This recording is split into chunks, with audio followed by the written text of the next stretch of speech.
Уметниците, културните работници, административните службеници и помошно-техничкиот персонал во културните институции утре излегуваат на протестен марш во организација на Синдикатот на култура СКРМ. Бараат со буџетот за 2020 година да се обезбедат пари за спроведување на колективен договор со кој што би се регулирале платите и надоместоците од плата на вработените во културата. Ако владата и парламентот не одговорат на нивните барања, најавуваат дека ќе активираат веќе донесената одлука за генерален штрајк. Во студиото е Сања Арсовска, председателка на Синдикатот на култура СКРМ, инаку актерка во Драмскиот театар во Скопје. Добро вечер, добре дојдовте. Добро вечер и Арсовска, благодарам на поканата. точно ли е, ако констатирам дека вие навреме сакате да предупредите дека нема уште еднаш да дозволите да останете само на ветување од владата? Така.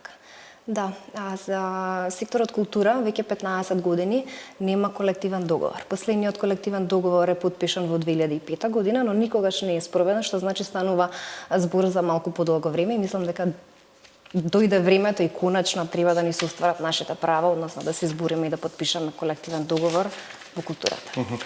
Сега излегувате на протестен марш, затоа што во првичната верзија на буџетот за вгодина, во делот за култура не гледате пари за овие ваши барања. Така, од Министерство не информира дека во веќе испратениот буџет за културата за следната година не се планирани средства, но имаме ветување од министерот дека откако ќе бидат готови финалните присметки кои што ќе бидат потребни за спроведување на колективниот договор, тие ќе бидат побарани од Министерство за финансии, што значи дека одговорноста ќе биде на Министерство за финансии, односно владата дали ќе одлучи или не да обезбеди средства за дополнителни за спроведување на колективниот договор. Но протестниот марш е еден вид на недоверба кон ова што ви го кажува министерот. Зошто не верувате дека тоа и ќе се случи?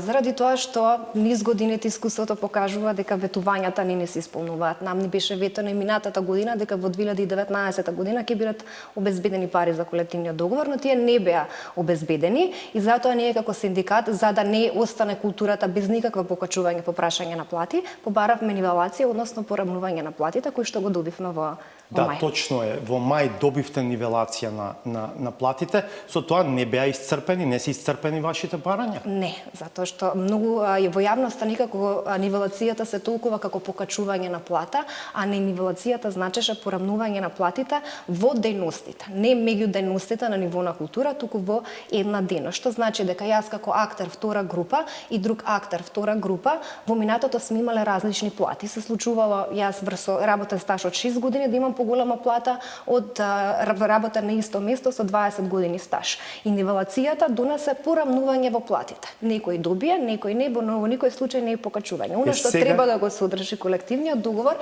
е покачување на платите, регулирање на групите според сложеноста на работните места, регулирање на коефициентите кои што нормално ќе повлачат некакви поголеми средства на пари и уредување на останатите додатоци на плата за вработените во културните и уметничките институции. Вие своевремено подпишувањето на колективен договор го врзувавте со донесување на нов закон во културата. Сега се работи на нов закон за културата. Дали тоа што во него ги нема вашите барања, барем такви се јавните информации, тоа го сметате за пречка за подпишување на колективен договор? Не. Точно е дека ние како СКРМ се формиравме врз основа на незадоволството кое го имавме од донесувањето на законот во 2014 година и баравме со промената на власт да се направат известни промени во законот за култура кој што нас уметниците настава во некакви административни рамки и не ограничува, што многу добро знаеме дека ради природата на нашата професија не можеме туку така да бидеме ограничени. Во овие 2 години активно се работи на создавање на нов закон за култура.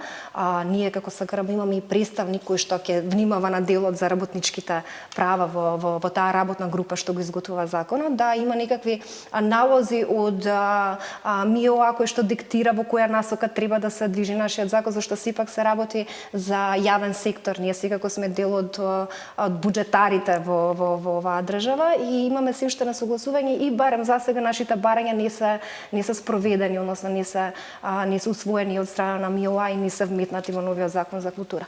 Тоа визави Тоа нас ни дава за право да ја направиме одстапка од нашиот главен принцип дека бараме колективен договор на нов закон за култура, бидејќи нема некакви суштински измени во новиот закон за култура што се однесува по работнички права. Бараме да потпишеме договор, колективен договор и на постоечкиот закон. Значи нема потреба веќе да го чекаме новиот. Какво ви е сценариото за утрешниот протестен марш? За утрешниот протестен марш почнуваме од паркот Тимни Пајко во кругот на Македонска опера и балет, филхармонија и Даут Паши Намам. Почнуваме од таму, се движиме кон владата и завршуваме кај пред Министерство за култура. Колку членови има синдикатот? Синдикатот моментално има 1300 члена, што е некаде повеќе од 1/3 од вработените во културата. Колку очекувате дека утре ќе се појават? Па очекуваме дека со оглед на тоа дека се работи и за вработени кои што се од внатрешноста, се работи и за вработени кои што треба да ги остават работните врски и да се приклучат, мислам дека бројката би била околу минимум 500-600, не знам. Добро, ќе видиме утре на терен како ќе биде. Благодарам што бевте дел од 360 степени. Бидете на Алсат, по уште една пауза е саботажата.